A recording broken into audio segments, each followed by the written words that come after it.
Ada salah seorang pemuda bercita-cita menjadi seorang imam atau pastor dalam gereja Katolik. Ketika ia tamat SMK, ia ingin melanjut ke seminari menengah. Namun keluarga tidak mengizinkannya karena mereka tidak setuju jika seandainya ia menjadi seorang pastor. Lalu ada salah seorang pendeta lagi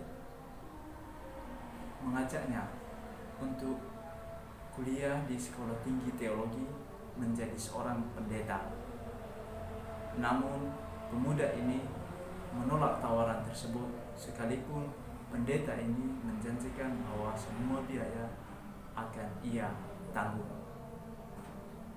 Sekarang pemuda tersebut lebih memilih menjadi seorang katekis atau guru agama Katolik. Saudara-saudari yang terkasih dalam Kristus, bacaan pertama hari ini dari Kisah Para Rasul, kita mendengar bagaimana soal jawab antara Stefanus dengan jemaat Yahudi atau yang disebut dengan jemaat Libertini. Stefanus sungguh dipenuhi dengan karunia, kuasa, dan hikmat dari Allah. Atas hikmat yang dimilikinya itu, jemaat tersebut menjadi benci kepadanya sehingga mereka menghasut orang lain untuk bersaksi tentang dia atas sesuatu yang tidak benar. Dalam bacaan Injil juga kita mendengar bagaimana orang banyak mengikuti Yesus di seberang laut. Namun Yesus telah mengetahui alasan mereka mengikutinya. Akhirnya ia berkata, "Sesungguhnya kamu mencari aku bukan karena kamu telah melihat tanda, melainkan karena kamu telah makan roti. Kamu telah kenyang." Lalu Yesus melanjutkan, "Bekerjalah bukan untuk makanan yang akan dapat binasa, melainkan untuk makanan yang bertahan sampai kepada hidup yang kekal, yang akan diberikan Anak Manusia kepadamu." Para saudara-saudariku yang terkasih, setiap manusia terus berusaha melakukan sesuatu yang baik menurutnya demi memenuhi kebutuhannya. Dengan tercukupi kebutuhannya, ia hendak merasa hidup sejahtera.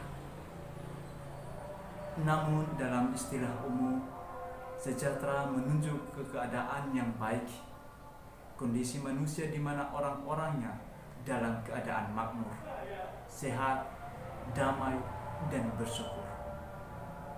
Untuk sampai pada keadaan yang dimaksud, ada 4 kebutuhan dasar yang harus dipenuhi oleh setiap manusia. Yang pertama, kebutuhan spiritual. Kebutuhan ini meliputi relasi manusia dengan Tuhan, iman yang dimilikinya, doa, dan rasa syukur pada diri manusia itu sendiri.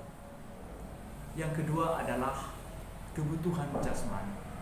Kebutuhan ini juga meliputi pada kebutuhan akan makanan, kebutuhan akan tempat tinggal, kebutuhan akan hal-hal yang dibutuhkan oleh tubuhnya sendiri.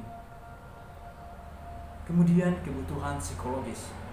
Kebutuhan psikologis di mana manusia merasa dicintai dan mencintai, dihargai dan menghargai, diterima dan menerima, dan lain sebagainya. Dan yang keempat adalah kebutuhan sosial. Kebutuhan sosial ini juga sangat penting, di mana relasi antara sesama dengan yang lain, adanya kerukunan antara sesama, baik di lingkungan masing-masing ataupun tingkat adat dan dimanapun manusia itu berada. Apabila kita melihat juga situasi orang banyak tadi yang telah kita dengar dalam Injil yang mengikuti Yesus, mereka hanya mengutamakan kebutuhan jasmani. Itulah alasan mereka mengapa mereka mencari Yesus, bukan semata-mata karena iman yang mereka miliki. Berbeda halnya dengan Stefanus yang mengutamakan kebutuhan spiritual, sekalipun ia akhirnya mati karena keteguhan imannya kepada Yesus. Bapak Ibu saudara-saudari yang terkasih dalam Kristus, tanpa dipungkiri juga terkadang kita mengutamakan hal-hal duniawi, sehingga agama atau iman kita menjadi nomor 2, bukanlah yang utama. Oleh karena itu pada hari ini Yesus menyadarkan kita untuk menjadikan iman lebih utama, menjadi nomor 1 dalam hidup kita dibanding dengan kebutuhan-kebutuhan yang lain. Bukan berarti kebutuhan-kebutuhan yang lain tidak berguna, memang itu bermanfaat, tetapi iman kita itulah yang lebih utama, sehingga kebutuhan-kebutuhan akan menjadi sarana kita untuk menumbuh kembangkan kepercayaan kita kepada Tuhan. Mari belajar dari seorang pemuda tadi yang sungguh-sungguh setia dan teguh pada iman yang dimilikinya. Demikian juga hendaknya kita selalu setia, selalu teguh dalam iman dan kepercayaan yang kita miliki masing-masing.